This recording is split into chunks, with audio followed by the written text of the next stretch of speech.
Welcome to the Bobby Kudo Show, where we dive into the fascinating world of human experiences and excellence. With special guests, real-life anecdotes, and thought-provoking discussions. Get ready to unlock and tap into your absolute potential with your host, manifestation coach, Bobby Kudo. Welcome to the Bobby Kudo Show. Thank you so much, Aaron Bernardo Boxing, bro. Thank you for making it, coach. I really appreciate you making it to the show today. If anybody doesn't know, it's a shitstorm in New England. It's snowing, it's ice, and I just want to say thank you, sir, for taking the time and still making it here and making it on time and being a part of the show, brother. Man. No, thanks for having me. It's my pleasure, man. My pleasure. Listen, I want to hit the ground running right away, and I want to tell you that I'm a huge fan.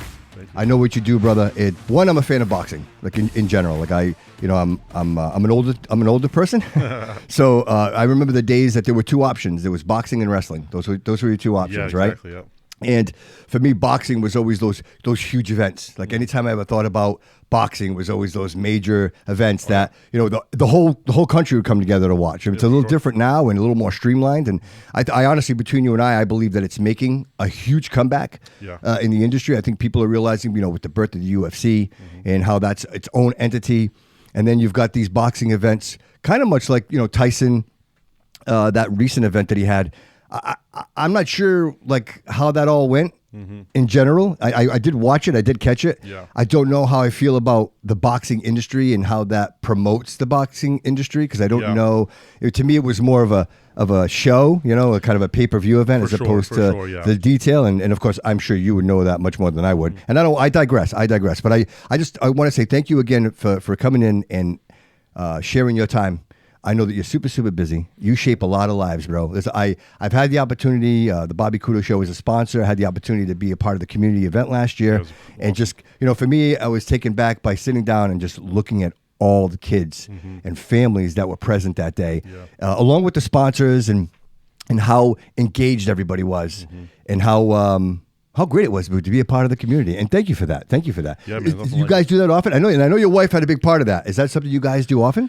Yeah, so, ever since I came into the CYO, it's just an amazing venue. I was able to put my gym downstairs on the main level, and then upstairs we have the event hall. Yeah. And that was really the enticing factor to me to move to the CYO because before that I was in Swansea. Okay. And you were renting a space in Swansea? I was renting a space in Swansea, and I was comfortable, man. But comfortability is never good. You know what I mean? It's not. It's good to make yourself uncomfortable and take chances. So, I had a friend of mine, a business partner, and we had worked together in the past and stuff. And I actually trained his sons. And he was like, "Hey, listen, man. Like, we have this building. It's gonna be going up. Yeah. We need somebody to take it over. What do you feel about it?" I'm like, "I don't know, man. I'm kind of comfortable over here." And then I talked to my wife and a few good friends of mine. They're like, "Hey, listen, man. Like, when it feels scary to jump, right?" Right. So I was like, "You know what? Let's do it." And then when I went to the venue, when I went to the CYO, I actually had never trained there. I was a PAL kid. So when I competed, I was at PAL. I was at JoJo's Boxing on Columbia Street, and so I never was a CYO kid. I never even really played basketball there. I know a lot of people grew up playing basketball there. So when I walked in that building, man, I just felt something special. You know what I mean? I felt the aura, and my wife, who's like one of the best judges of character, and just like she's just like my everything. Like, obviously, yeah. Thank you so much. So I take her opinion means a lot to me. Sure. And she just loved the building. She's like, "Hey, I have a really good feeling about this. Like, I think we should do it." And when I went upstairs and I saw the hall, I said, "Man, like." One thing I've always wanted to be, I'm always going to be a coach first. Sure. But I've always wanted to be a promoter. I've always wanted to promote events, and I've always wanted to do it the right way because I've been in the ring. I've been on the other side. I've coached the athletes. Sure. I am a manager. So when I promote shows and deal with athletes, I deal with it from their perspective. You know what I mean? And I saw that venue, man. I'm like, I want to do this. I want to do this thing. So could we take a step back? How old are you the first time you put some gloves on? Or what's that experience? What's that first experience for you where you realize, wow, this is something I want to do for the rest of my life? Yeah, so the first time I ever put gloves on, I'm a funny guy. So, like, you ask me about the Super Bowl, some people might get mad at this and be like, what the hell? But, I'm not a big sports guy. I was never a big sports guy. My dad was never really a big sports guy. I always, enjoyed playing sports. I've always been an athletic guy. But watching it and stuff and getting super involved in it, never really. I'm a big nerd. I'm a big comic book nerd. Yeah. I'm a big movie guy. Do people know that about you? Do people know that you're comic books? If you come to my gym, my offices are decorated in like comic book and like toys. You know what I mean? It's kind of. I'm just like, it's kind of who I am. Yeah, I'm a fan as well. Yeah, man, and that's just kind of like always been my personality. But growing up, I always wanted to be two things. Like I wanted to help people, and I wanted to be like a superhero. You know what I mean? So out of high school, I became an EMT. I ended up working as a corrections officer. Like I was gonna go to the police force, but I ended up going this route instead. Mm-hmm. And I just tried to figure out like what can I do to help people, but also like fight. You know what I mean? Yeah. And you knew you wanted to fight. Boxing. I always knew boxing was going to be the catalyst. I was probably 9 years old the first time I ever kind of like put boxing gloves on and started hitting the bag. And my father had boxed before. He never competed in sanctioned, but he had done some exhibitions, and he always trained in the sport. And when I was 11 years old, my dad sat me down. He was like, "Hey, I'm gonna change things up for you a bit." And I watched the first Rocky movie with him. Yeah. And I just like fell in love, man. Like I don't know, like just the story and the sport, and I wanted to box so bad. So he started training me. He started teaching me the sport and stuff. My mother forbid it. Like she didn't want me to fight. Really? No, she hates the sport. Like she appreciates the sport, but she she's an old school Portuguese woman. Sure. So she didn't want it. And for a long time, my dad wouldn't bring me to the gym. And then finally, when I was almost going to be 14, he brought me to the PAL. And I met Libby Medeiros at the PAL. And it was the first time I walked in there. I'll never forget, I walked into his office, and I was always a big kid. And he looked at me, and he looked at my dad. He says, "What the hell's in the water nowadays?" And I started training, man. And the first time I got in the ring was against a guy it was crazy. So I trained for a while. Probably trained for about a year and a half. So you're 14, 15. Yeah, I'm about 14, 15 years old now. So I'm like a sophomore in high school, and I do my first exhibition against this grown ass man, and it's crazy. Like, he's so much older than me. He's muscular. He's big. Yeah. I've always even in my best shape, I've always kind of had like the loose muscle fibers. I've never been jacked. Yeah. But I was in good shape. Solid, you know what I mean? big guy. Just big guy. But I had a little bit of belly still. And I'm 15 years old. I'm a kid. Yeah. But I was always talented. You know what I mean? And that's kind of how I got into coaching and how I kind of segued into like what I do now. I was always known as a tough kid. Yeah. A scrappy people can kid. box and everybody can coach, bro. Yeah. So I was a scrappy guy. I was tough in the gym. I sparred everybody. I traveled around. I fought. And I kind of got that wrap around Fall River, and then I kind of got thrown into coaching. But my first time in the ring was against a guy, I don't know, maybe he's like 20-something years old. He's a grown-ass man. Yeah. And I remember he had a back like Mike Tyson. Like, he was just huge. And I remember Libby looking at me and being like, "You're going to be fine." And I was nervous. I'm like, "No, I'm not. Like, he's going to kill me." Like, yeah, right. And he's like, "It's good you think that way, but believe me, I can see these things. Like, you're going to be okay." Yeah. And I ended up going in there, and I ended up busting the dude's nose, and blood everywhere. And it was just like that moment right there. I was like, damn, like, wow. You can do it. I can do this. Yeah. And I realized that it's not muscles that win fights. It's not the looks that win fights. It's, the training, the dedication stylistically. And that's when my boxing brain really started to develop. You know what I mean?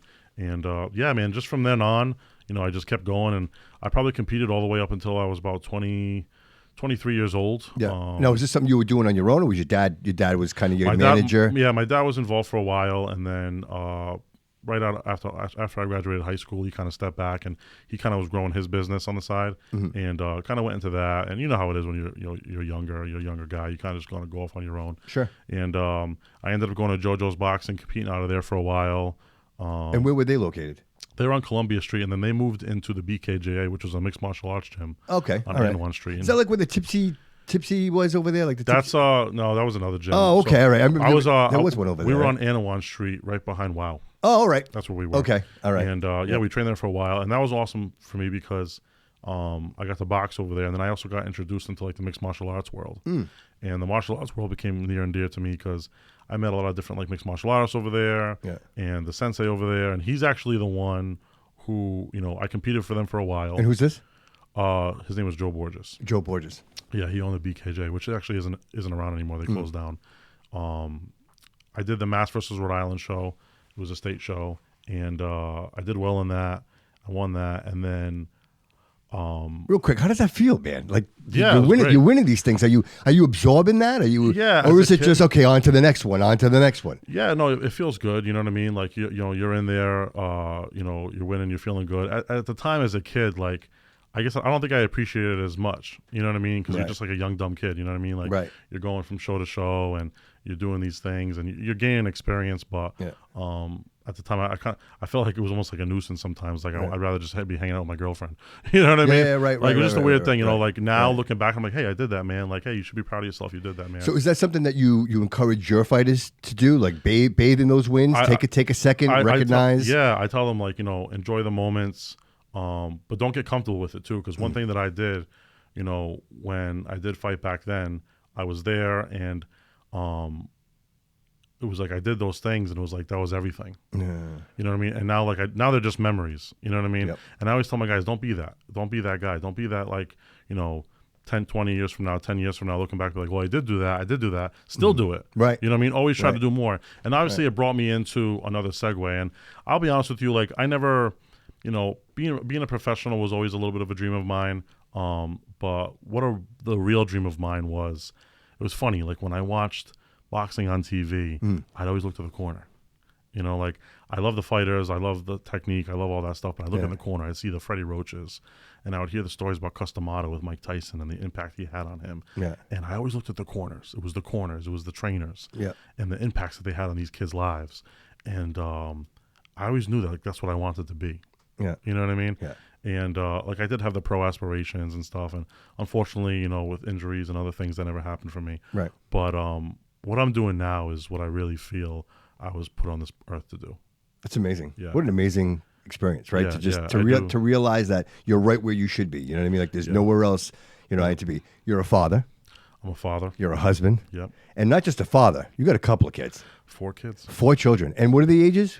So my oldest is 7. Because you need credit for that. I got to give you credit. Go ahead. Thank you, bro. Yeah. No, it's a lot. You know. Yeah. So my oldest daughter, Lana, she's 7. Yeah.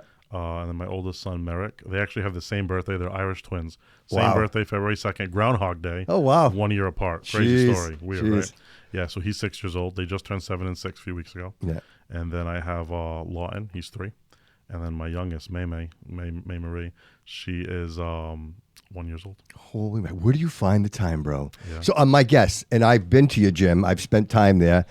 I see them there. They're right. It's a part of the right Every day. every day, right? It's a part of the Every day. So it's a culture, you know what I mean? So my Yeah. kids, they're growing up in the gym, kind of like how I grew up in the gym, you know, but them from even a younger age, you know. So, you know, I growing up, I got introduced into the sport. They're living the sport, Yeah. you know what I mean? So Yeah. they take my kids' classes. My 2 oldest take my kids' classes. I have kids boxing every week, twice a week, Yeah. 3 times a week. And my kids are there every class. And I'm not forcing them to be fighters. I'm not putting it onto them, but the discipline that they, you know, see, and, you know, just having to show up to class. After school, they ask me every day, Dad, do we have boxing class today? Yes, we have boxing class today. You know what I mean? Yeah. And the days we don't, we don't. You know what I mean? Yep. Yeah. And when I find some extra time, maybe I'll do some extra pads with my son, stuff like that. But I want him to be a little boy. You know what I mean? Like, people always ask me, they're like, hey, man, like, you're so involved. Like, you've helped so many fighters. You've done so much. Like, your kids are definitely going to fight, right? And I'm like, Yeah. if they do, they do. Yeah, they Like, do. They do. When Yeah. I was a little boy, man, like up until like 8, 9, 10 years old, man, like boxing really wasn't on my brain, really. Like I remember the first time I put on gloves, my dad had got me like this little blue punching bag that said "POW" on it, like when I was a little baby. Yeah. I remember when I was like 9, 10 years old, I put gloves on and I hit it a little bit and then I put it down. You know what I mean? Yep. Like Yep. it wasn't until like I was like 11, 12 years old that it really like clicked in my brain, like, damn, like I think I love this. Yeah. You know what I mean? Yep. And I want my son to find that organically. Sure. My daughter, I want her to find that organically. All my sons and daughters. Yep. Like if they find it organically, if it comes into their head like, hey, you know, I want to do this, then that's the time to do it. But I Sure. don't want to force it on them. But Of course. the discipline that they get with it, Yeah. you know what I mean? The focus that The they get work with ethic. it, the work ethic that they get Absolutely. with this. Hey, you don't always want to do these things, but you have to do Right. these things. You know Right. what I mean? Right. Daddy doesn't ask much of you, but on Tuesdays and Wednesdays, you're going to run the stairs. You're going Right. to go upstairs, you're going to do your drills, and you're going to do boxing class, and then you can play afterwards. And then Yeah. you kind of use it as a reward system too, you know what I Sure, mean? of course. Of And course. that's good for kids to have. And Absolutely. That's something I wish I had a little bit more as a young kid Yeah.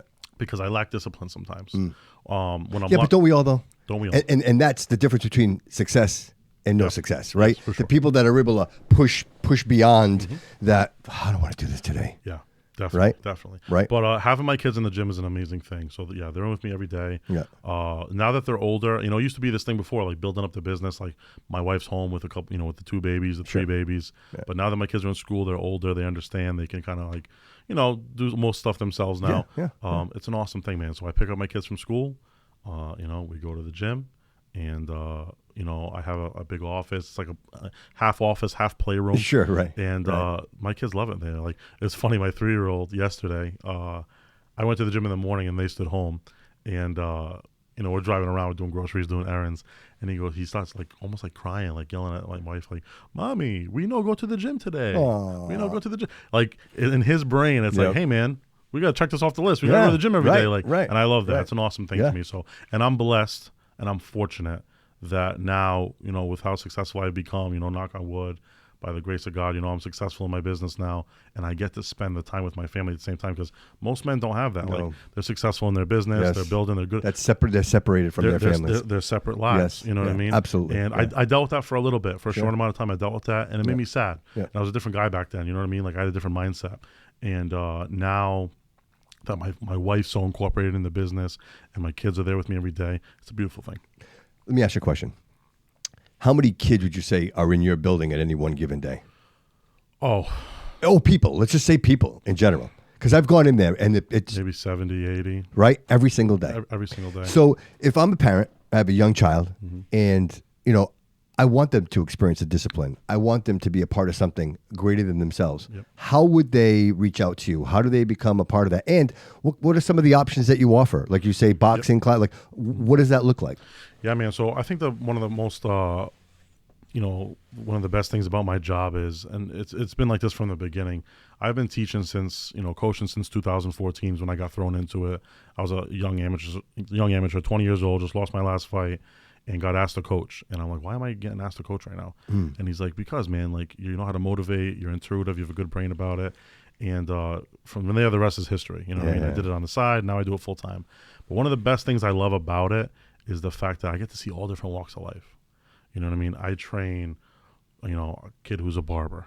I train, branch managers. I train stay-at-home moms. I train guys who want to fight in the nationals. You know what I mean? I train, professional boxers, amateur boxers, children, men almost 60 years old, women almost 60 years old, like everything, every walk of life. You know what I mean? And that's what I love about the sport. So we have various programs. So the easiest way to reach out to me, if you go on Google, just type in Bernardo Boxing, I'll come right up. BernardoBoxing.square site.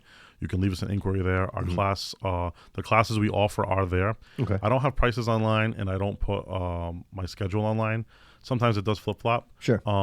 But you message me. I'm very, very responsive. It's you know how it is. Oh, absolutely. Absolutely. So either myself or my wife will get back to you, and we will send you the price list. We will send you the class schedule. We'll send you everything that you need to know. Yep. And so BernardoBoxing.square site. That's probably the best way to reach out to us. Sure. Also Instagram. I believe it's Bernardo_boxing FR on Instagram. Yep. Bernardo Boxing on Facebook, or Aaron Bernardo. You can DM me anywhere of those places. And I'm very, very responsive. Sometimes I wish I wasn't, but I'm very attached to my phone. Being a businessman, you have to be. You have to. So I'm always on this thing. It's my job. It's my livelihood. It's part of the game. So we're very responsive that way. But we offer a lot. So like I said, we have an amazing kids program, and youth boxing is a hard thing because you're in it for 2 reasons. Like, either the parents want them to just have some fitness, or they want to compete. It's very hard training kids. Kids are emotional. Parents are even more emotional.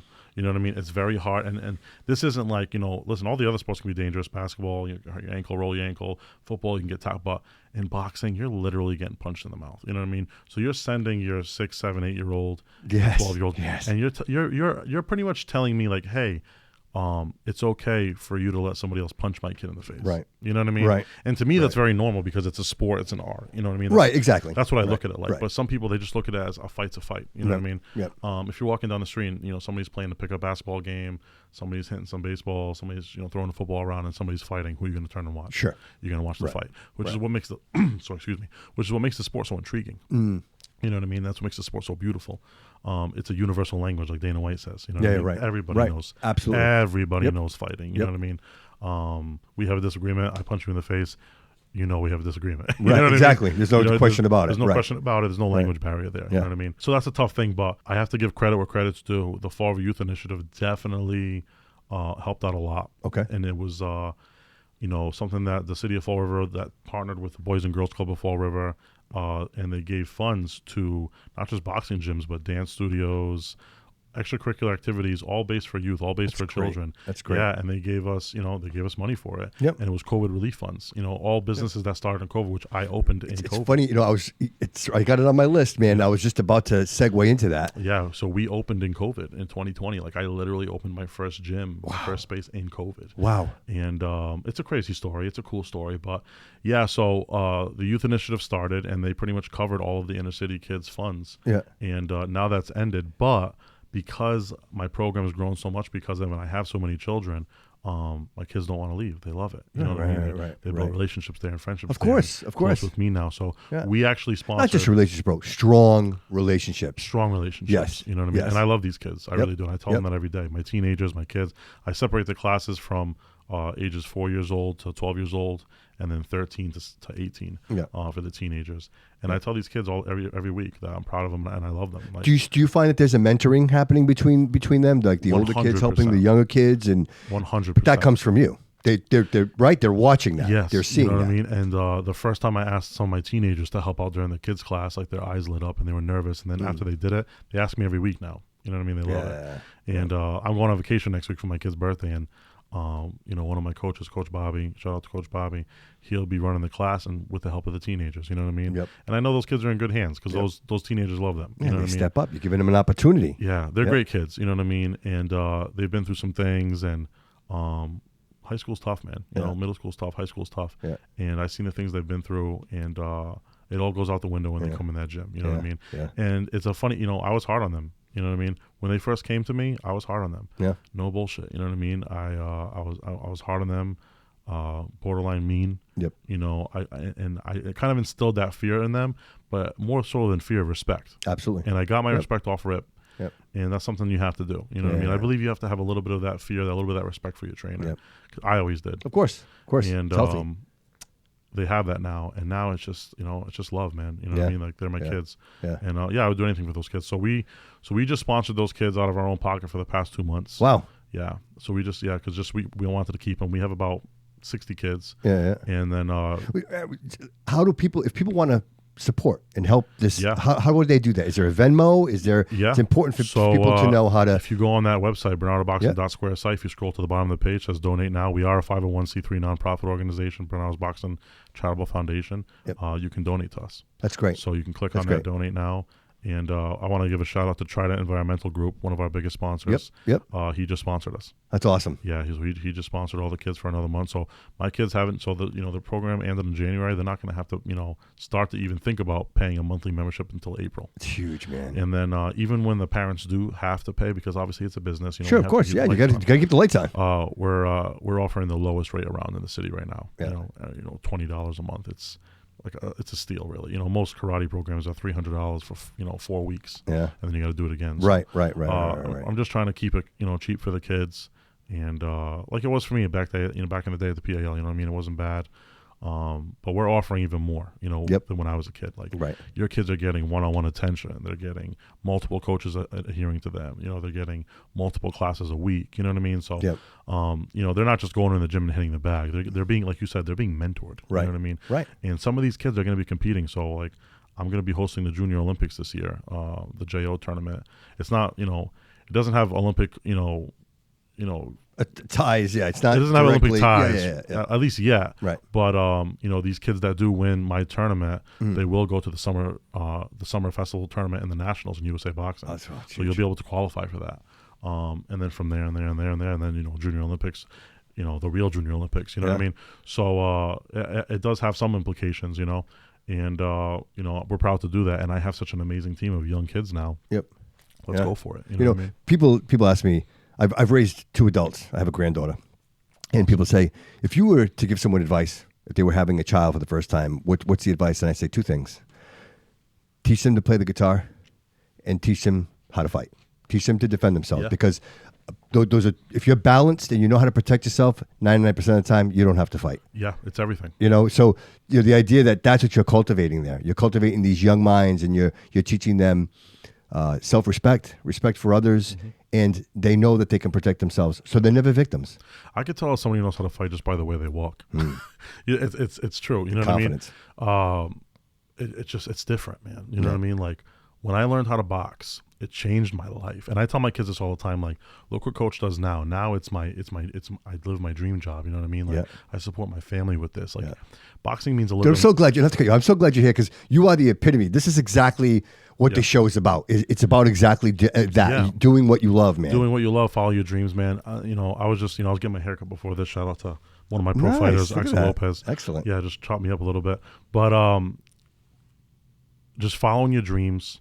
And, you know, if I would have looked back, you know, 15-year-old Aaron would see what 30-year-old Aaron's doing now. 15 years later, I wouldn't believe him. Right. I'd punch him in the face. I'd say, you're a liar, bro. Yeah. You know what I mean? I'd never believe him. You know what I mean? Like, when I first made this leap, it was a leap of faith. You know what I mean? It was a leap of faith. Yep. And, you know, I have my wife, Samantha, to thank for it. Like, she had my back the entire time. She believed in me. And that's what you really need. You Absolutely. know what I mean? Like, Absolutely. Somebody to believe in you, even if they don't go all the way with you, but that one person to believe in you first. Yeah. You know what I mean? And kind of give you that push. You know, and I'll ask you a question, but I don't think you'll have an answer. How many lives have you changed, brother?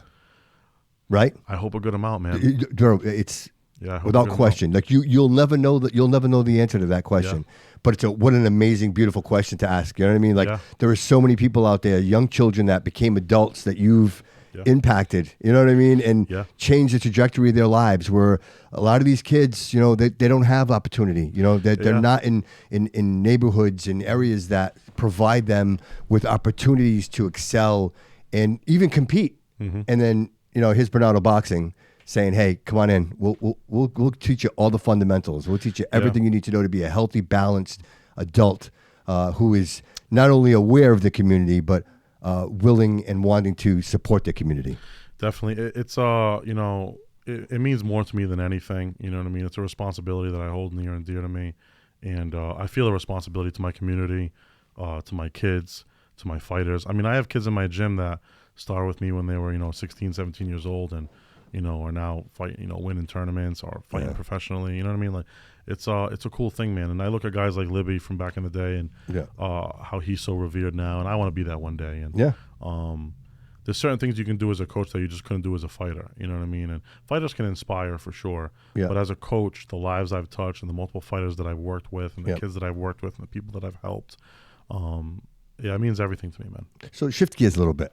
So competitive Aaron, right? Mm-hmm. Let's talk about competitive coach. Yep. How do you determine what fighters you want to take? Is it their decision? Do they be like, hey, I want to go next coach? Or are you watching these kids fight going, he's got it, she's got it, we're going to... Yeah. So pretty much, that's awesome, man. You asked a great question. I do things a little different.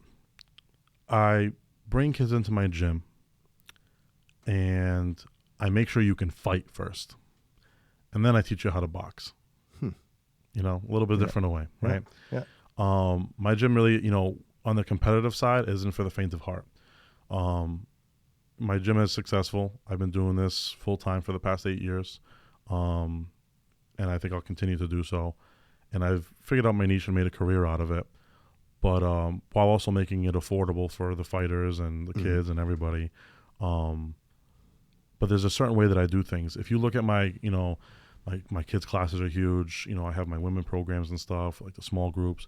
But then you look at the fight teams at night, maybe 10 guys. You know what I mean? Yeah. I don't go crazy. And it's a specific group of people. It's a certain kind of person, a certain flavor, a certain kind of person that's able to do what I need them to do to become successful. And I keep it small, keep it all, and I focus on those individuals. And I watch them grow. And what happens is, you know, I train a fighter. I teach you the movements, you know what I mean? Yeah. I teach you how to throw your jab, teach you how to throw your right hand, your left hook, teach you my system, you know what I mean? You know, the Bernardo's Bible that I call it. Yeah. And I teach you the offensive maneuvers, the defensive maneuvers. I show you all that stuff, right? But then you got to put it into play. You know, you got to put it into play. And some people don't get that right off the rip. You know what I mean? They say like, oh man, I'm getting beat up, I'm getting hit, blah, blah. And it's a process, man. I tell people, this is a marathon, brother. It's a marathon, you know what I mean? Your eyes have to adjust. You have to become, you know, my fighters, you know, when you really know how to box, every combat athlete, you're a superhero. Right. You know what I mean? That superhero that I always wanted to be, you know what I mean? Even till this day, I'm that. I'm different than a lot of men, you know what I mean? I know, you know, with my two hands, I could hurt most men. Yep. You know what I mean?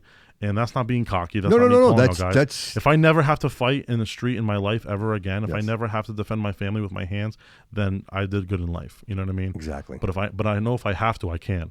You know, and the men and women that I train, they can also. You Yep. know what I mean? Yep. You become superhuman. There's something that switches in you. For most men to go into a gym every day, right? Every day or every other day, Yeah. and run the stairs, do pad work, hit the bags, massive amounts of calisthenics, and then suit up and willingly go into a ring and beat each other up for 6 to 8 rounds nightly. You got to be, Yeah. you're a different kind of individual. Absolutely. You know what I mean? Yep. Most people, what do? They go home.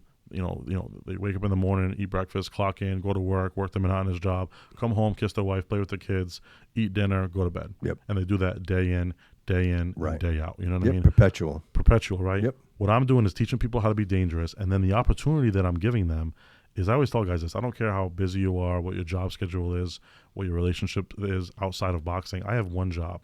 My job is to, turn you superhuman,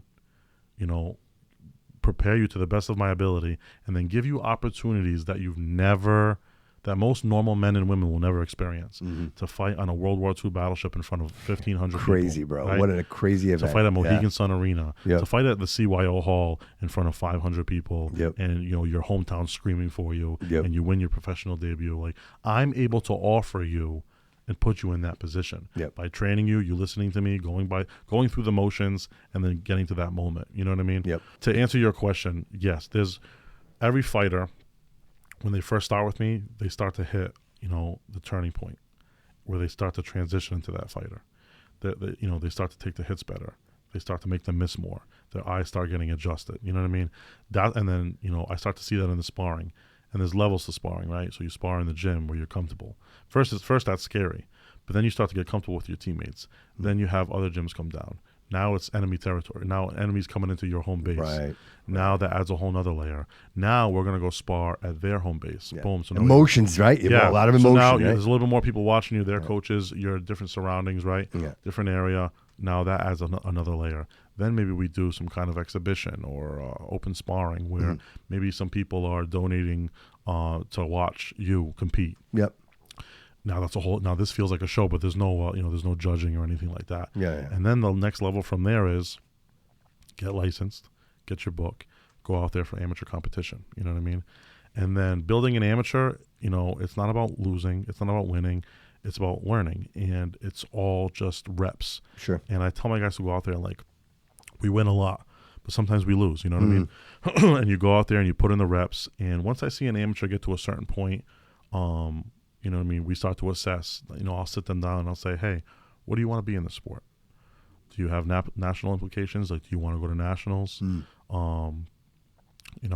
Would you like to go the professional route? And some people just want to, be able to do this for as long as they can and just say that they did it and they check things off their list.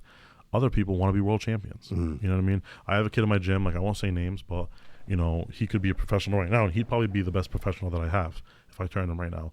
But he wants to stay amateur because I believe in him and he believes in himself and he really thinks he can do this. And he's on a losing streak right now. You know what I mean? He's on a losing streak right now. But he's won a lot. But that's necessary, right? Necessary. It's necessary. He's learning. He's fighting the best of the best. Yeah. He's fighting the best of the best, and he doesn't care when he loses because he knows when he does turn professional one day, if he doesn't win the nationals or he doesn't go to the Junior Olympics or Olympics or whatever, he knows this time right now is going to make him the best fighter possible. So to answer your question, everybody's in it for different reasons. You have to fight amateur in order to go professional. Well, I say that, and actually one of my best professionals never fought as an amateur. Tony Andriozzi, who's one of my other assistant coaches, he was the Massachusetts State middleweight champion. He was a special case. He had been in the ring a lot, done a lot of exhibitions, just a tough individual. And he turned professional. And the reason we didn't turn him amateur, though, it was different times, COVID times. Okay. So we're in the middle of COVID. Amateur competition is obsolete right now. Like, it's not happening. It's halted. I took him over. You ever heard of Street Beefs? No. Street Beefs is like an online YouTube sensation, like millions and millions of followers. Yeah. And you go over to like West Virginia and they give you a location. You go fight in an undisclosed area in the woods in a cage. Okay. All right. And they do box, but it's supposed to squash like beefs and stuff. Okay. I went out there. I took him for that, like get him some competition. I have seen some of that. Yeah. It's kind of hillbilly. I mean? It's hillbilly. It's crazy. You know what I mean? But he did that and he won and he did well. And literally he did that, and from there I turned to professional, and he had an amazing career. You know what I mean? He won the Massachusetts state title. He did things that most people never thought he could do. Wow. But again, when I looked at him, I said, okay, here's a guy who's got a lot of rounds in the gym, who's given really good amateurs trouble. You know what I mean? He's given them hell. He's tough as hell, but he has an awkward style. He's probably not going to do as well in the amateurs. We're in a weird situation right now in the world. World's on fire, right? Yep. With COVID. Why waste the time? He's an older guy. Let's turn him professional. Wow. At least there'll be some money involved. Yeah, down the line, right? Yeah. And that's exactly what we did. And he's had a good career. You know what I mean? So And he's still fighting now. So he's on a little bit of a hiatus right now. Yeah. He actually had a horrendous injury. He actually snapped like his fibia in half in a fight. Yeah. He got hit, turned the wrong way, broke his leg. But he recovered from that. He fought twice last year. He won his comeback fight by second round knockout, and then he fought in a 1 day 4-man tournament where he fought twice in one night. Wow. For a super middleweight title. He won the first round, came up short in the last round. But since then he's been retired. He's dealing with some other injuries right now, but he had an amazing career. And I don't think he's done yet. But everybody's different. You know what I mean? Right. Shout out Tony Andriozzi. But everybody's different, man. Yeah. Everybody has different paths. Yeah, but then you see somebody like that, and you're like, they're out there. They're those. They're out there, man. For lack of a better word, freaks. These freaks that are you know just, what I mean? like you said, superheroes. They do superheroes. things beyond superhuman capabilities. Yeah. And you know what I mean? And it's just what's awesome about my sport. Like I said, how there's so many different clientele that I have with the women and children. There's so many different fighters. You know what I mean? Yeah, right. I have fighters that were great amateurs. I have fighters that were not so good amateurs. I have fighters that weren't amateurs at all. And I have fighters that fought in other combat sports and transition to boxing. And they've all done well so far. And that's one thing that I do as a coach. I'm an adaptive coach. So I take what you do well and I build off of it. I don't necessarily try to change you. Sure. Because you can't do that. Right. Fighters aren't cookie cutter. You know what I mean? Right. So you have to let a fighter be what he's going to be. You know, he has to have fundamentals to rely back on, but you have to build off of that fighter, what he does well, and I just add little niches to their game. Yeah. But that's pretty much how it goes when it comes to fighters. So we got a big event coming up, and I want to talk about that in a second. But before we go there, I just want to one more thing. I believe in people, and I think to a detriment at some point. And anytime I see someone that has the similarities in thought that I do, I always like to ask questions. And my question is, how do you know, or how far do you go with someone before you realize, I'm not going to invest any more time in this person? Like, what has to happen where you're like, you know what, like I'm putting way too much into this, and the output is not what I'm putting in? Yeah. Because I find myself that I tend to see more in people than they're willing to. Yeah. You can't ever want it more than somebody. Right. And how do you deal with that? How do you identify it, and how do you deal with that? It's hard because, like, you know, there's two different ways to look at it. You could say, excuse me, you could say, you know, I want it more than this person does, so it's not worth my time. But then you could say, maybe this person's just lost. He needs a mentor, or she needs a mentor. You know, the fact that I do want it more than them is why I'm a coach, is why I'm a mentor, is why I'm a leader. I need to instill this in them. I need to show them that they do, you know, they have the talent, they have the ability. Maybe they just don't believe in themselves enough. You know what I mean? So it's really hard. I'm dealing with that right now. So what do you say to that person when you come to the point where you're like, okay, like I got nothing left? Yeah. What does that conversation look like? It's an emotional conversation. You know, it's, you know, depending on the individual you're talking to, it could get ugly at times. But I try to just be real with them and level with them and say, hey, listen, man, like, if I was going to I would just do it myself. You know what I mean? But, you know, I put myself on the back burner. I'm putting this guy on the back burner for you. And you need to step up or just level with yourself that this isn't what you really want to do. Yeah. You know what I mean? Yeah. And if you're at that point, because some people just hold on because you're doing it for them. Well, and then you're invested, right? You're invested. So I've given you so much. I've given you so much that I don't want to walk away right now because I got so much in you. Yeah, and they know that too, and they know it's probably going to keep on coming, but they're not reciprocating it, but they know it's going to keep on coming. And if you let them know, like, hey man, it's done. You know what I mean? Like, it's done. Like after this, it's done. And this is a conversation I might have to have real soon. But you know, I'm just, you know, I try to my job. Like I said, you know, the basis of my job when it comes to competition is like I'm the land of opportunity. You know what I mean? I'm just trying to give opportunity to people. I'm just trying to put you in positions that you'll never be in your life again. You know what I mean? And you got to do it while you're young. You got to do it while you're healthy. Absolutely. Our health isn't guaranteed, right? Right. Health is wealth, right? But it's not guaranteed, man. Like, you never know what you could wake up with tomorrow, you know? And I've dealt with injuries and sicknesses and things with my life that I wish maybe I would have took advantage more athletically when I was younger, or, you know, when I was... Amen to that, brother. Right? I wish I would have took advantage of this a little bit more. And, you know, I'm doing a lot now, and I'm really disciplined now, and I'm locked in now up here. But physically, I wish I could do more. You know what I mean? But I'm limited. It happens to a lot of us, bro. The brain goes beyond the physical capabilities. The brain goes beyond the physical capabilities. Absolutely. You know what I mean? I'm limited, and I know I'm limited. But I'm trying. People that I know have the physical capabilities right now, I'm trying to make it limitless for them. You know what I mean? Are you looking for the next Aaron? Yeah. You know. Because I'm always looking for the next Bobby. I'm always looking. Yeah. Like, who's next up? You know who's. Yeah. Like, you know, like I said, you know, my competitive career was nothing to brag about. You know, it was, you know, I didn't do much, but I made a little name for myself, and I knew I was talented beyond most people, but I didn't have the discipline back then. You know what I mean? I didn't have the discipline. I didn't have the focus that I do now. I didn't have the drive that I do now. I was a young kid, you know what I mean? And, you know, I wasn't really being pushed by my coaches, by my family, and that's okay. You know what I mean? It wasn't their job to push me. You know what I mean? Did they support me when I did do it? For sure. You know what I mean?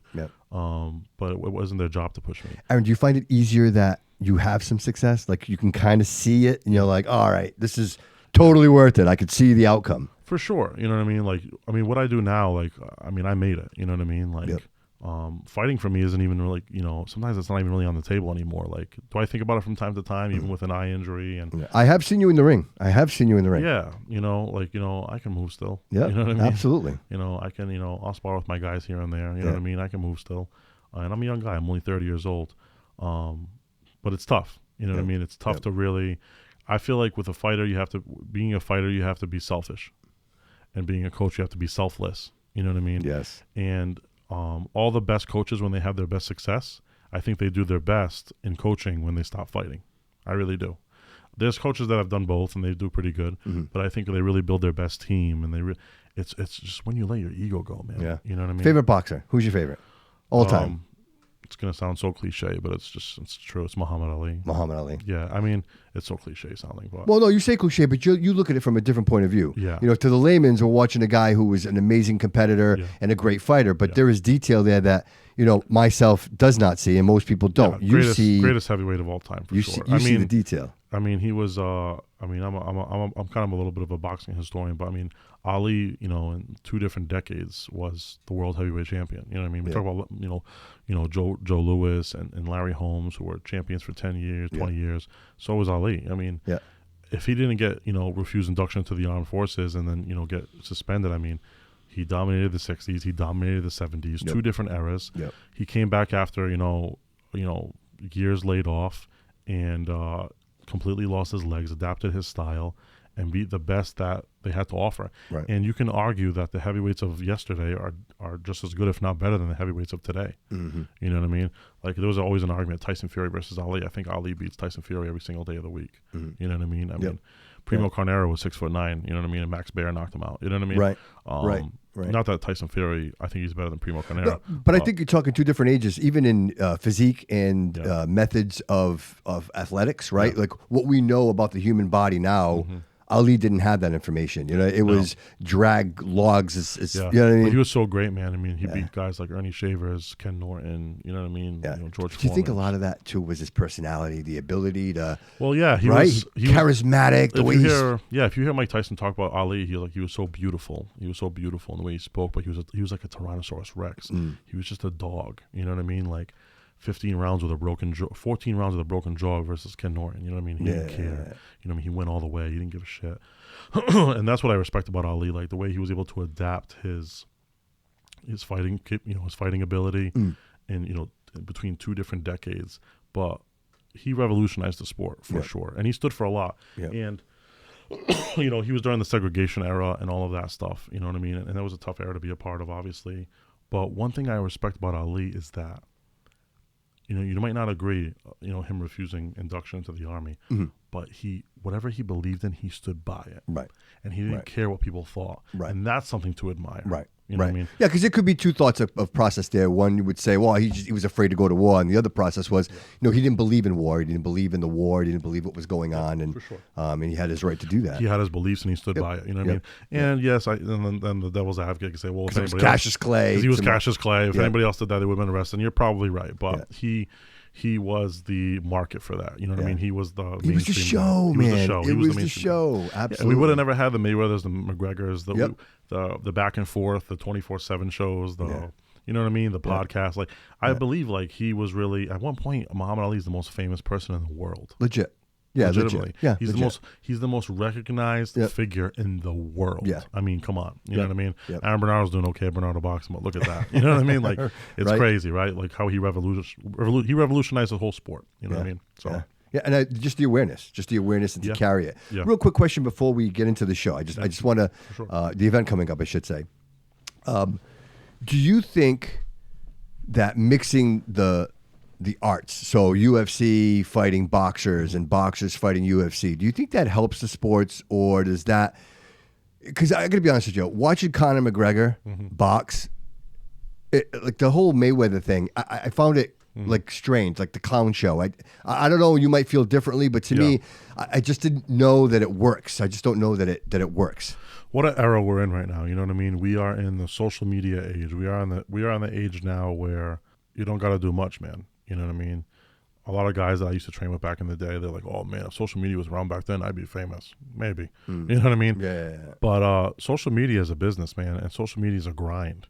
In order to be prominent on social media and get the followers and get the people out there, you got to work hard. You know what I mean? Yeah. It's a different kind of work. You know what I mean? Maybe not the work that we're used to. Maybe the kind of work that my grandfather would frown upon. You know what I mean? God rest his soul. If he saw that today, he'd be like, "That's what you do for work, right?" Yeah. If I was an influencer, but we're all kind of influencers, right? Like when you promote and do this, we're all. Well, you can't survive without it. You can't survive without it. At the end of the day, nobody knows you here. Or this show, my gym, everything. You know what I mean? So some people say, "Oh, you're an Instagram guy, you're a Facebook fighter, you're this and that." It's part of the game. I am what it takes. You know what I mean? And it's part of the game now. And if you can't adapt to the game and the way of the world, you know what I mean? You're not going to survive. So the big thing, right? Mixed martial arts, right? Just to go back to that point. Mixed martial arts is an amazing sport. I've had a lot of experience dealing with different mixed martial artists, amateur and professional. And I've had the dealings with them in boxing, dealings with them in mixed martial arts. A mixed martial artist is a jack of all, jack of all trades, master of none. You know what I mean? Or maybe a master of all trades. But just he's not a master to any one discipline. In order to be a proficient boxer, you start as a young person, or even an older guy, whatever. But that's all you're doing, and it takes all of your ability, all of your time, the stance, everything. It's all adapted to boxing. All you're worried about is the triangle, right? The eyes, the shoulders, and that's all you're worried about. You know what I mean? In the two hands. And at mixed martial arts, there's so many different weapons coming at you, so many different things. Even when you transition into boxing from mixed martial arts, your stance is going to be different. Your timing is going to be different. The way you spar, the way you train, it's all going to be different. Yep. A lot of mixed martial artists, there's more money in boxing, especially on the low level, the regional circuits. There's more money in boxing. So a lot of mixed martial artists locally, instead of, for extra money, they'll compete in professional boxing. In the business of boxing, those guys are used to move up the proficient boxers, the guys that are the A sides. You know what I mean? Some promoters say they'll hate that term, but they use it and they know it's a big part of the sport. Okay. There's the A side, B side on the regional, local level, and then there's the A side, B side on the high level. Does that help? Do you think that helps the sport a little bit? Does that help it kind of move it along? It makes it go around. Right. You need it. You know what I mean? So these mixed martial artists are coming into boxing. They just want to get paid. You know what I mean? They're in there for different reasons. You know what I mean? Sometimes I call them the real fighters, though. Like they're in there to pay their rent that month. You know what I mean? They got a little hut. And you know what I mean, or they're Uber drivers on the side, and they just need to pay their rent or pay child support, whatever they need to pay. And they go in there, they take a beating, and they get their money. And a lot of the times, the A side, the professional boxer who was a great amateur, all of his, he's using sponsors and ticket sales, and he's covering the cost of his opponent. So so the promoter can, stay safe and bring in that opponent to make them look good. Right. You know what I mean? Right. And a fight's a fight. You know what I mean? It only takes one punch. I've seen plenty of B sides beat the A side. I have one of them in my gym. Alfred Keenan Raymond. He's called an upset specialist. He's fighting on March 29th. All of his wins and all of his draws are against unbeaten fighters. Oh, wow. Fighters that he was supposed to lose to, he beat. You know what I mean? Wow. And that happens sometimes because it only takes one punch. You're wearing 10-ounce gloves, 8-ounce gloves, anything can happen. You know what I mean? It only takes one punch to change the course of a fight. But these guys are brought in, to, make the other guy in a favorable position. You know what I mean? That happens on the professional level as well. Like 100%. Yeah, that happens everywhere. Yeah. And I can speak about this now. And I'm a matchmaker. You know what I mean? I've promoted shows, and I'm a coach. I'm a manager, and everybody knows about it. You know what I mean? Like Tony Jeffries, who has one of the biggest Instagram pages around, was an Olympian. He talks about that. You know what I mean? So this is no secret. It's just this is just the game. The process. This is the process. The game of professional boxing. You know what I mean? Underneath the law. Professional boxing and mixed martial arts, but boxing maybe even more so. Yeah. Mixed martial arts too. Mixed martial arts is as old as me. It's crazy. It's 30 years old. You know what I mean? It's fucking crazy. Yep. Sorry, I don't know if I can swear. But, no, of course you can. Okay, cool. Yeah. So it's a crazy thing. But if you think about it, what other professional sport? Bobby Kudo. I could make you a professional boxer right now if I wanted to. If you could pass a physical, I'm saying this for real. Yeah. Everybody, your producer, everybody. Yeah. If you guys can pass a physical, right? And then I can sign a letter of attestation saying that you're a good enough boxer and I've trained you. I can get you a federal ID card and you can become a professional boxer. Wow. And you can fight on March 29th. Wow. 100%. What other professional sport can you do that? You can't. You can't. You know what I mean? Yeah, you can't. So because that's the way of the sport, there's such a big gap between, you know what I mean, the high level. A lot of the local guys and trainers will be like, oh, boxing needs a minor league. Well, this is the minor league, buddy. Yeah. You know what I mean? Yeah. Unfortunately, like New England and the regional level, like, this is the minor league. Is that Boston Boxing Promotions? Yeah. Yeah, okay. Which is a club boxing show. You know what I mean? It's a professional boxing entity, and Peter Zimbor, shout out to him, who's the promoter, and his partner, Nick DeSalvio. They're unbelievable promoters. They've built up a lot of pros with me, and I've worked with them for a long time. I commentate on their shows. I coach fighters on their shows. I've worked for them. Like, they're great. They're a great promoter. Are they the ones that put this Forever Fight Night together? Yeah, we're partnering together, and they're doing the Forever Fight Night, yeah. And which is amazing. Yeah. So I did some research on it and went and look, and I mean, the card is pretty packed. It's a stacked card, and the cool thing about this card is it's local talent. So, you're not really seeing squash matches where, like I just talked about, the guy from Brazil or Mexico's coming up and they're kind of like the sacrificial lamb, or you kind of know what's going to happen, foregone conclusion, or you can kind of guess. Yeah. A lot of these fights are what we call 50-50 fights. You got to bet on them. Yeah. And you don't really know what's going to happen. It's a lot of local fights, and what's even cooler about it is even the fighters that I'm not cornering that aren't on my team, I've trained most of them. No kidding. So in case the audience doesn't know, they're going to know now. So Fall River Fight Night, and that's going to be on March 29th at the CYO, and that's at 403 Anawan Street. Yep. If people want tickets, how do they get those tickets? So they can contact me, Aaron Bernardo. You can, same way you would try to inquire to sign up for classes or personal training. Yep. BernardoBoxing.square site. You can message me and come into the gym. I can get them to you. Yep. You can also go on BostonBoxingPromotions.org and grab the tickets there online. Sure. So we have online sales. We have in-person sales.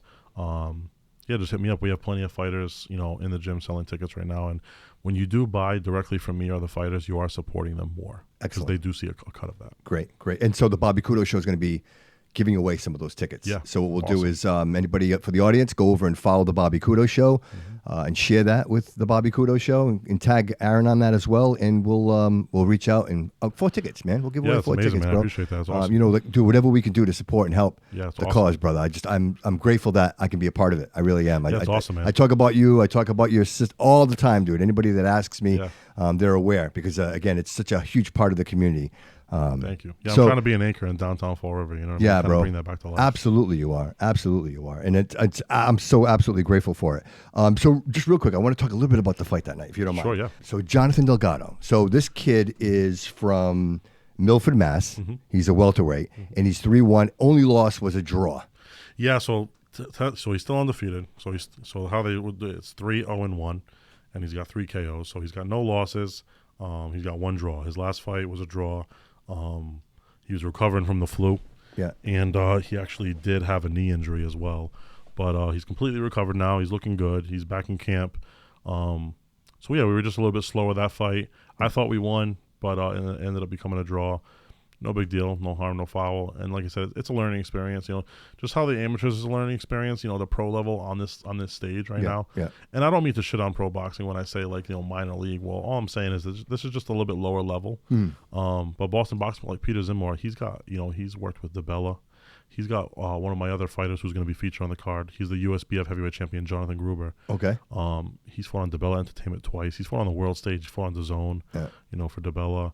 And Bro, I've been to a couple of your events. They're awesome. They're amazing. Yeah, Gary's been there. We Yeah. went to the Battleship. If people don't know, that was in August. Wasn't that in August? in August, yep. It was in August. We had a show on the bow of the Big Yep. May in Yep. Fall River, the Battleship. Yeah, it's a big deal. You know what I mean? Bro, it's So, like, huge. It's an amazing deal. It's beautiful. Watching the sunset, drinks flowing everywhere, dude. Everybody great energy. Yeah. And watching these fighters, dude, from what, 6 years old? Yeah, I think 8 years old. 8 years old, like tiny little. You know, I get mad. It's like going skiing and you see these little kids come flying by you. Yeah. It's them, man. You watch these. Yeah, little, they're in there banging, right? They're doing things and making that walk that most grown men will never do. You know Seriously, what I mean? right? And they're 8 years old doing it. What an so. amazing event, bro! I want to share that with you. That not for any other reason, bro. Anybody that I talked to, Gary was there as well, and we were talking. We had an episode of the Under the Bridge here the other day. And we were talking about and how much fun we had. And my cousin David, as a matter of fact, was like, Bobby. He's like, I was a teenager the last time I had that much fun. So, That's awesome. dude, it was an amazing night. Yeah, that It makes was me feel good, man. That's why we do it. Yeah, It absolutely. goes beyond boxing. You know Absolutely, what I mean? bro. It's the Now event. These are the events that becomes its own thing, right? Yeah. And now it's memories for not just kids but adults. You know what I mean? It's pretty awesome. Coach, I love the city. I love it. I'm born and raised in the Same. city, bro. So for me to drive by at the Battleship all the time and it's just sitting there and to be a part of it, be on it, experience something like that, say to myself, well, this is, dude, that's an outright proof of your contribution to the city and to the community. Just a kid from Fall River, right? Yeah, you know right. What I mean? Like, right. I'm 30 years old, man. I've done things that I can't even believe I've done. You know what I mean? So and continue to do, bro. And continue it's to an do. unbelievable thing, man. I'm blessed, Yeah. man. Like, feels like a simulation I'm living. Sometimes it's I've done so many amazing things, but not just in my business, but in my personal life with my family. Like, I've definitely won. Yeah. So it feels good. No, you're winning, bro. And Yeah, just real quick good. before we walk out of here, I want to ask you a question, bro. What do you do, bro, when you're not working, bro? What do you do for fun, man? What's Aaron doing when nobody's around, bro? What do you? Yeah, just more work now. But I've actually picked up. My father's an artist, and growing up, I always revered my father and how amazing of an artist he is. And now he's a tattoo artist, and he's done murals for people. He does just amazing No kidding. things. Yeah, my father's. He does it professionally? Yeah, professionally. Where at? Yeah. So, well, he has a studio in his house, and he's worked for. He doesn't do it anymore, but he worked at a studio for a while. But now he just does he just art for people and stuff like that. So it's pretty amazing. And I've always watched him do that my entire life. And so I just picked up drawing. Oh, all right. Yeah, and I taught myself how to draw. And I'm getting better and better. You know what I mean? So what are you doing? Doing comics and yeah, I just draw. I'll just draw different comic book characters and things for my kids, and it's been a nice little release for me. You know what I mean? So, I do stuff like that. You know what I mean? I'll draw. Hang out with my kids. Go ride scooters and bikes with my kids, and it's nice to separate from boxing for a little bit. Absolutely. But all the things I like to do is I like to be in the gym and just worry about me sometimes. Yeah. You know what I mean? Just get a lift in or hit the bag and just kind of fall in love with it again. And because that's what it comes down to, is just that little 14-year-old kid that was punching the heavy bag at PAL. You know what I mean? Or at JoJo's or in his dad's basement, just hitting the bags, hitting the speed bags, and that's where the love comes from. That's the original. That's the origin of it. All this other business stuff and matchmakers and this and that and stuff that's been chalked on top of it. It's amazing. Is religion a big part of your life? Do you consider religion a part of your life? I wish it was more. Yeah. Yeah, I'll be honest. I wish it was more. I'm not putting you on the spot. I struggle with religion, and that's anytime I ever talk to someone successful and I have an opportunity to have a conversation like this, because I wonder if it's what I'm missing in my life. You know what I mean? And that's kind of where I'm at. And I always ask someone to be like, hey, how do you deal with religion? Yeah, we're the same with that, brother. Same. You know what I mean? I grew up as a Roman Catholic. Yeah. 8 years of Sunday school and catechism. Me too, man. Communion, confirmation, and my wife did it too. Yeah. And my kids aren't. You know what I mean? My kids weren't baptized. No communion for them, nothing like that. Yeah. My wife has a hard time with religion. She don't really, she has a hard time believing in that stuff. I don't want to put her personal. No. Right. But she has, but whatever. She doesn't care. But she has a hard time with religion. And in turn, it's made me have a hard time with religion. Right. And not just because of her, just because of life, man. Of you know course. what I mean? As you get older, you know what I mean? I've seen so many different things, and you just question, you know what I mean? Yeah. You question God, and you question why, and you question this and that, and certain people leave your life, and certain people get sick or hurt, and you wonder, why? Why did that have to happen? Why did this have to happen? Why is this? And, there's a lot of different ways to look at it, man. But do I want to believe in God? For sure. I want to believe in all that. I do, all the time. You know what I mean? And I think a part of me still does, but parts of me have doubts, and I don't know if that's, good for that religion or not, but I have doubts, you know what I mean? And sometimes I think I need it more in my life. Yeah. You know what I mean? I just wish I had it a little bit more in my life to give you just something to kind of center back on. But all in all, I still consider myself a Catholic. maybe not the best Catholic, but who is? Yeah, dude, I'm not anti-church. I'm not any of that. Yeah. Like I took my mom to the Azores over the summer, and we went to see. But I know what you mean, like something to fall back on. Something to believe in, because you know what I mean. Yeah. I've been a big advocate for men's mental health too, like on my social media and all that too. And I've done it all. Yeah, me too, bro. Mental health. Yeah, I went to therapy. I go once a month, bro. I go once a month. It's important. I wish I would do it more. Like right now, I'm my therapist just retired, so I haven't seen him in a good year and a half. I got a guy. Yeah, yeah, absolutely. Maybe we could talk for sure. Yeah. Awesome. We'll talk after the show. So, yeah, you know what I mean. I didn't see him as much, but it's nice to kind of have that outside entity to kind of like, you know, he's not family, he's not your friend really. He's just, I mean, he can become that, but he's nothing. He has no implications in your life whatsoever. Right. You know, no stake in the game, and you can just kind of let everything out to them. So that's nice to have. You know what I mean? But the therapist I did have would talk about that. Yeah. He would say, maybe you need religion. Yep. You know, maybe it's something you can fall back on. And because I've had a lot of issues with like existentialism. You know, I've had existential crises before. You know, about 3-4 years ago, I had a massive existential crisis. You know, like I'm in my late 20s. You know, I got 3 kids. I got a house. Boxing is my job. You know what I mean? I own a gym. Right.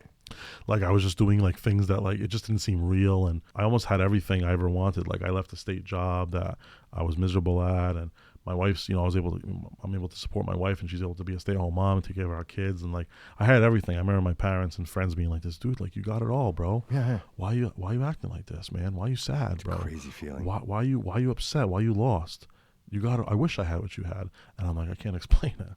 Right. I don't know. Right. You know what I mean? And I think when your mental health is in a really bad state, you just don't know. Absolutely, you don't know. You don't know. Yeah. And then I wonder, you wonder, right? Not to cut you, but you wonder if those are the moments where some people would reach out to Jesus or to that like higher I used power, to think right? that, like, will God help me now, or is God punishing me, or is am I feeling like this because I don't have God in my life, right? And yeah, man, no, I totally know what you're saying. Yeah. And I totally appreciate that, man. Yeah, I totally know what you're saying. So, luckily, you know, I got through that, but we always struggle. You know what I mean? Every day. You know what I mean? Like, you know, Monkey and the Funky Bunch? Yeah. So, Scott Ross, he's one of the lead, and he's a friend of mine. He actually has a studio over by WOW. Oh, cool. And I had the opportunity to sit down with him, and not on the podcast, but we were just talking, and we're talking shop and business and this realm, because he's still in the entertainment business. Yeah. And I asked him that same question. I'm like, Scott, you're so successful. You do so great in your life. I'm like, is religion a part of that? And it was a funny story, man, because that's why I always love to ask that question. He looked at me and he said, you know what, Bobby? I have a funny story about religion. He goes, we grew up, we were Catholic. He goes, and right around 5 years old, he's like, my mom decided to change religion. She became a Jehovah's Witness. He goes, and, you know, me and my brothers were all close in age. He goes, at that point, we had to realize that we were going to give up every birthday party. We were going to give up Christmas. We were going to give up all the holidays. They were all gone. And, you know, when you go from not knowing any better, you don't know. He goes, but being 5 years old and knowing what those things were, and now we were giving them up for a belief that we really weren't sure of. Yeah. He goes, so I'm an adult now. He goes, and that's kind of like, that's how I kind of feel about religion. You know, I kind of have a resentment towards religion. And I said to myself, wow, that's so just profound, that experience in our lives, you know, because, you know, you talk to some people, you know, I think of like really successful people like Andy Frisella from First Forum, Real AF podcast. And he is all about Jesus. And he talks about how Jesus is his Lord and Savior. And I say to myself, gee, is that what it takes to get to that level? Is that what I'm missing? You know, and no, I feel you. Even some of the best boxers, you know what I mean? Like Andre, Ali's one of my favorite fighters. Another one of my favorite fighters, Andre Ward, and he has an amazing podcast too. It's called The Art of Ward, but he's all about God. And, you know, his nickname's the Son of God. SOG. His nickname's the Son of God. And but like I totally know what you're saying. Like is that what it takes for us to get to that next level? Like, hey, we've done pretty well, but in order to become this, maybe be on the world stage, do I need God in my life? You know what I mean? Or some form of that. Some form of religion, right? Like something, you know? Right. I think about it all the time, man. I go back and forth on it. You know, and I'm guilty of it. You know what I mean? Whenever something bad's happened in my life, I'll pray. You know what I mean? But I don't tend to pray as much when the good things are happening. You know what I mean? Right. Why is that? Right. You know, why is that? I'm just like, you know, that's not great either. You know what I mean? That's a flaw. But you know, you work on those things and you just kind of go through it, and you know, life's a mystery, man. It really is, man. At the end of the day, one of the biggest things I had trouble with for the longest time was just being in the moment. Yep. and I still struggle with that. Yeah. And that's part of the reason that I do what I do. Like, it's event after event. I just had a meeting, with the president of USA Boxing, before I came here. And Golden Gloves is a separate entity from USA Boxing New England. So even though we're in Golden Glove season right now, it's not my season, know.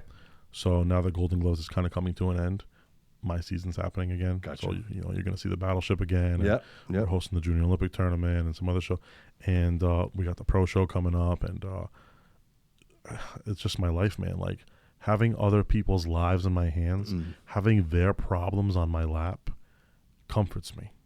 You know what I mean? Yep. It keeps me occupied. It keeps my brain occupied. Staying busy with my business, having doubts about my business, having doubts about certain deals, being stressed out, all of these things, it helps my mental health. Yeah. But it hurts my mental health at the same time. As much as I think it's helping, it's hurting at the same time. Right. So it's good to find that balance, but I've always had a hard time with just being in the moment and appreciating the here and now. Well, you were just awarded a huge award too, right? Like Yeah, I was awarded Trainer of the Year. right, because nobody's bringing that up. You're not talking about it. I think I saw one post about it and nothing ever again. Like, I was going through your and that was it, dude. So like, I want to say congratulations to you, bro. Man. That's amazing, dude. Yeah, it means a lot. And I mean, it was one organization, but it's one of the biggest promotions in New England that awarded me that. And it meant a lot for them to And what's the award? Could you just explain to the audience? It was Boston Boxing Promotions Trainer of the Year. Trainer of the Year. And I believe we went 6-2 on that promotion last year. But we for my professional fight team, we went 10-3 last year. Yeah. So and those 3 losses were all tight losses, Yeah. So 10 professional wins last year. I managed 7 professional boxers. Wow. Most of them, from the ground up. And yeah, man, it's just, I'm on that list with other, the other trainers that are on that list are, old enough to be my fathers and grandfathers. You know what I mean? So I'm the youngest trainer on that list too. That's not really been talked about. I'm the youngest trainer on that list. So it was definitely a big accomplishment for me. Huge. And like I said, being that 15, 14-year-old kid, walking in the PAL and seeing those guys, and now I'm the guy that's... Hey, one day you're going to be Trainer of the Year, bro. Yeah. You know what I mean? Hey, man, one day you're going to be Trainer of the Year. Like, right. I'm recognized as that guy. Right. Now I have this building where I operate out of that, maybe the third professional boxing show that Fall River's seen in the last 30, 40 years is going to be hosted at. Yeah. The first one ever at the CYO. Like, it's an amazing thing. You know what I mean? It feels good. Feels more than good to be in that position. Yeah. So. Well, bro, I want to say thank you so much for making the time to come out here. And absolute, you know what, dude? I didn't doubt it for 1 second. Absolute pleasure to have a conversation with you, bro. I'm hoping that we could do this more often. Yeah, this is awesome. I've had Justin. Stuff. I had Justin on the show a long time ago, and Justin's kind of the one that brought me in. Justin. Yeah, shout out to Justin Rotowski. Justin is a good dude, man. He's the ring dude. I see him putting that ring together for you every single time, man. He's an animal. We do it together. We have a great. He's part of my ring crew, so it's myself, Justin, a kid Nick Kearns, Gabe Giles, one of my amateur fighters, and Bobby Tebow, who's one of my assistant coaches. Yeah. They're my core group. So I need about 6-7 guys to have it really go good. Yeah. But those 4 guys, those 4 or 5 of us, we do almost every professional and amateur ring across New England. Wow. They use my boxing ring. Is your wife is making did she make those? Oh yeah, she makes. So she does all that stuff. So my wife makes all my merchandise. Yeah, and she makes it. Yeah, she makes it all, like everything. Like she's not ordering it; she's making it. Oh yeah, she makes it all. That's crazy. Shirts, that's everything. And then yes to the show yesterday, and the rope spacers. Yes. Yeah, the rope spacers that they use, she made them. That is cool, man. She made those. So she does those for other rings too. Yeah. We're in the ring business too. In order to become successful in business, like boxing is one avenue, right? Yeah, you have to, of course. You need to create different avenues for yourself. It's a great segue, bro. And that's what I was going to ask you, bro. 5 years. What do you see Bernardo Boxing? What's coming for Aaron? What's down the pipe? I think another location. Okay. Yeah, I think another location. I think I'm really close to that, and I don't know if it'll be in the city or it'll be in another city, but I think I want to branch out to another location. That's awesome. Yeah, I think I can do it now. So yeah, second location for sure. I want to create jobs and avenues for some of my fighters so they have life after fighting. Yeah. You know what I mean? Yeah. I want them to be able to do what I did, you know what I mean, and have the opportunities that I had. So especially these core guys that have been so loyal to me and been with me for years, you know what I mean? So like I said, in on the floor of a fight night, I think there's like 7 or 8 fighters on the card, and I've worked with every single one of them. Wow. At one point or another. One of them we're fighting. You know what I mean? One of them, Jonathan Delgado, is fighting. You know, I trained him, and now we're fighting him, and that happens. But you know, and whether they love me or hate me now or whatever, or they don't have anything towards that, I hope at one point in their lives I touched them. You know Absolutely, what I mean? that without question. And you know, and I made an impact in their careers, in their lives and their livelihoods or whatever it may be. Yeah, you know, this is what I do.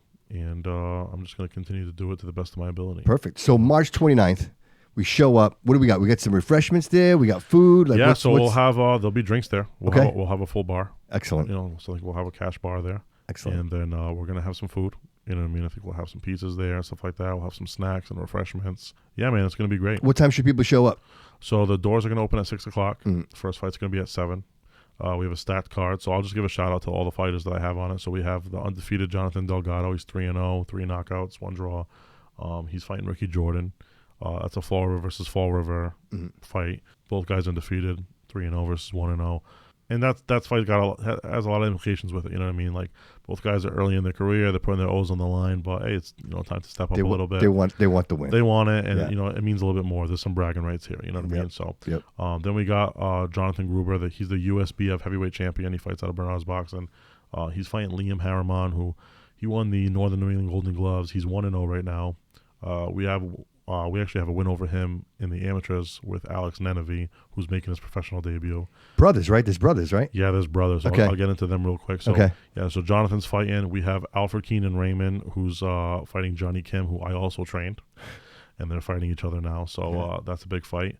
And then we have Alex Nenevy, who is 4 or 5-time amateur champion, 2-time New England champion, battleship champion, CYO, all that stuff. Wow. And Rocky Marciano champion, all that stuff. He had a great amateur career. He's got over 20 amateur fights, and he's making his professional debut. Nice. And his brother, Daniel Nenevy, is making who's also an amateur boxing champion of mine. He is making his amateur MMA debut. Oh, wow. In 2 weeks for Combat FC. Yeah, which will be streamed live on UFC Fight Pass. No shit. It's a big deal. Yeah, and we have another one of our pro MMA fighters who's also a pro boxer, Everett Desailly, also fighting on that card. So we got 2 mixed martial arts fighting in February. Wow. The day before that fight, we have Christopher Rivera fighting in the All New England Golden Gloves Tournament of Champions, which is the biggest tournament in New England. So he's fighting in that. He's in the semifinals. Yeah, man, we're busy. So dude, success everywhere, bro. Yeah, man, the Nenevy brothers too. So like, give a shout out to Bill Nenevy from Try It Environmental Group. He's the one that sponsored our kids program for this last month. And they're just a great family, great people. Yeah, they are. And their sons are badasses. Yeah. You know, they're a fighting family. Their father was a mixed martial artist. Yeah. Their mother's a black belt in Krav Maga. No kidding. Yeah, they're a fighting it's a family affair. It's a family affair. That's they're awesome, a fighting man. family. That is awesome. I met them years ago. Love to hear that. Yeah, through one of my fighters, assistant coach of mine, introduced me to them. And me and Alex just kind of, we just hit it off. We kind of just fell in love in a coach-fighter relationship. And he's been with me ever since, like almost about 3 years now. And we had a great amateur career. I expect him to have a great professional career. And I love those guys. So we'll take care of them. I expect to go, right now I got 4 pros on the card. We're working on putting a 5th one on, which is also kind of unprecedented, like to have that many pros on one card. Right. And it's at my venue. You know what I mean? It's kind of crazy. Yeah. So different. I'm going to be wearing a few hats that night, but I've done it before. Well, I'll tell you what, anybody who hasn't been to one of those events, do it. It's such a great night out. Yeah, especially, you could take the family. You could take 100%. Your girl, you could go with your boys, you could take the family. It's the kind of event that anybody can go to and have a great, wonderful time. And even if you're considering maybe, putting your children into something like that, it's a great opportunity to be like, wow, this is what it's like. This is what it looks like. And what's cool about it is multiple of those guys that you're going to see competing that night work with the kids. Alex works with the kids. Keenan works with the kids. You know what I mean? Like, Jonathan, his sons fought for us before. So, all of these fighters and athletes that you see that are fighting on these big stages, they're still humble enough to work with the little kids. You know what I mean? And build up the next generation. And that's a beautiful thing, giving back, Yeah. Aaron, thank you so much for making the show, bro. I cannot thank you enough. I always say I want to elevate the show, and it's people like you that elevate the show. You know what I mean? Otherwise, it's just my name across right? And like none of this matters, listen, man, dude. Without people like you, thank you for giving people like me a platform to be able to kind of, share my story a little bit and, I've been on some, a lot of podcasts, but this is one of the best ones I've been on. Thank you, this brother. setup's awesome. Hey, This thank is you, awesome. man. I can't wait to see it afterwards. Appreciate it, bro. Thank you. Awesome. Means a lot to me. Aaron, thank you so much. Pleasure, brother. Bernardo Boxing. Thank you, man. Anybody, please support the show, the Bobby Kudo Show at gmail.com. If you haven't, please do so and support the show. Follow on Apple, Spotify, you name it. We're everywhere. Go give the show a listen. We appreciate you. We appreciate everything you do. And remember, support your community. And never forget that all roads lead here. Perfect.